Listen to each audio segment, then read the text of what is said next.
So one of the things that we've learned over the last few years is that it was always going to have to be Republicans and MAGA who were going to save us from this. You know, Trump got elected in 2016.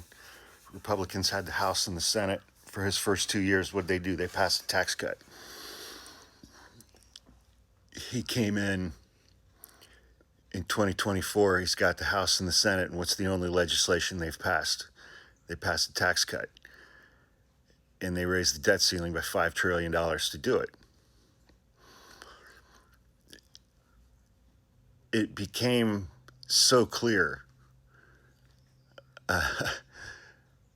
that Congress was not going to save us, despite the valiant efforts of the January 6th committee, which actually shamed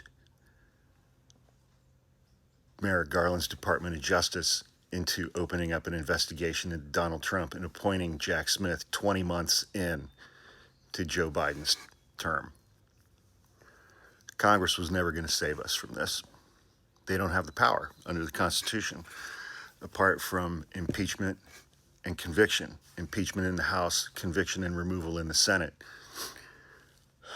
Democrats never had the numbers for impeachment and removal. They impeached him twice, couldn't get him removed. So it was clear Congress was never going to save us. And because of the 3 Supreme Court justices that Donald Trump appointed in his first term, Brett Kavanaugh, Neil Gorsuch, Amy Coney Barrett, the Supreme Court was never going to save us. The courts were never going to save us, despite the period of time during Joe Biden's term when the New York City DA indicted Trump, Jack Smith indicted Trump twice, Fani Williams indicted Donald Trump and a bunch of his co-conspirators. But then the Supreme Court gave him immunity. His Supreme Court gave him immunity. So the courts were never going to save us. And it also became very clear to me some years ago that the left was never going to save us from Donald Trump either, whether it be through voting or anything else. Because in 2020, we elected Joe Biden, who had a distinguished political career through the first 2 years of his presidency. But Joe Biden wanted to play by the rules. Joe Biden cared about decorum and civility. And Joe Biden appointed as his Attorney General Merrick Garland, who cared about decorum and civility and norms and didn't want to appear to be political.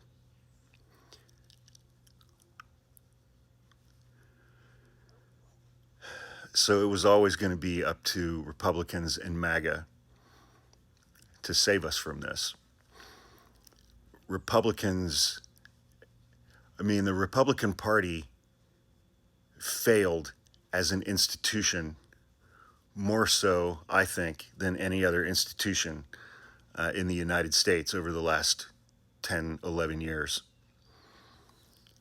They let Donald Trump take over their party in 2015 and 2016. They let him take over their party. And the few who wouldn't go along at that time, like Jeff Flake and Bob Corker, were run out of the party and were primaried and had to basically resign their positions in Congress. It was always going to be up to elected Republicans and the MAGA base to save us from Donald Trump. And now we've got Marjorie Taylor Greene, who is resigning from Congress in a little more than a month. And she didn't even tell Mike Johnson, the Speaker of the House, that she was doing that ahead of time. She didn't tell Donald Trump ahead of time that she was doing that. She didn't tell any establishment Republican, anybody, that she was doing that ahead of time. In large part, she's leaving Congress because of how this White House is treating Republicans in the House and the Senate, in large part over the Epstein files. The Epstein files are going to plague Donald Trump for the rest of his life, in or out of office. They are going to plague him for the rest of his life.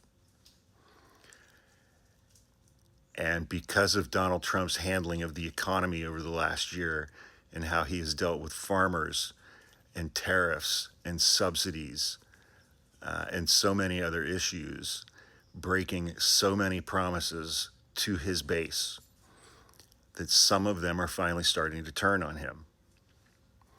It was always going to be up to them. It was always going to be up to elected Republicans and MAGA to save us from this. The courts, Congress, the left, were never going to be able to do it. In 2024, I can't remember the exact number, it's 80 or 90 million eligible voters stayed home, didn't vote. That's a larger number than the vote share that either candidate got. More people stayed home than voted for either candidate in 2024. The electorate was never going to save us from this.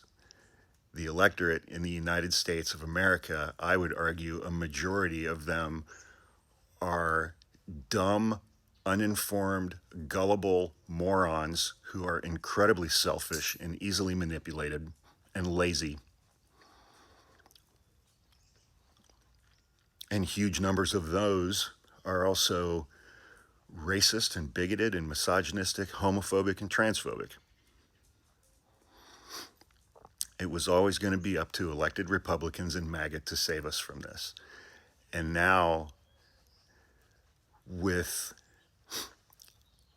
happening so close in time, election night 3 or 4 weeks ago, and then Congress comes back after the government shut down and a near unanimous vote against Donald Trump on the Epstein files. Fortunately, we're in a position where at least many elected Republicans are now viewing Donald Trump as a lame duck, and they're viewing him as weak and vulnerable, and his grip on the party is loosening. And they're starting to see a post-Trump America and a post-Trump Republican Party. The difficulty for them, and they also see they read polling and they know what's coming in the midterms. They know what's coming in the midterms. And Donald Trump knows what's coming in the midterms. That's why he's going to try so hard to cancel or alter them to the point that they are utterly ineffective, because he knows what's coming.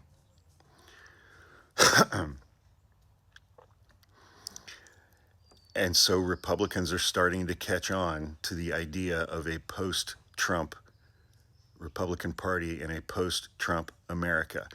And they're not going to wait until 2026 to start jockeying. The midterms, they know, are lost. The midterms are lost to Republicans. Whether Democrats can muster enough votes to take the Senate remains to be seen. But the House is going to be a fucking bloodbath.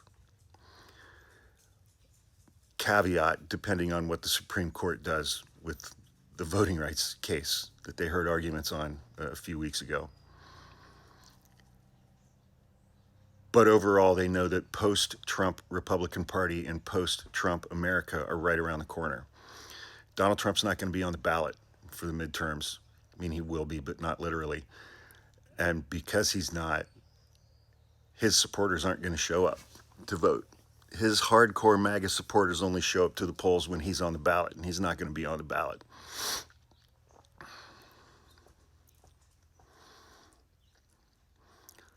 Whether the Democratic Party of AIPAC can capitalize on that enough remains to be seen.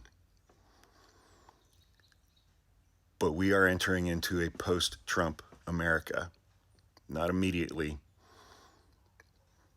but that's what everybody's looking forward to. And it's going to be up to Republicans and the MAGA base to save us from this. Whether it's proactively or whether it's by not showing up at the polls in 2026 or 2028. They're not going to show up for any of these people who's going to run to replace Trump in 2028. J.D. Vance, Marco Rubio, they don't have a chance. Zero.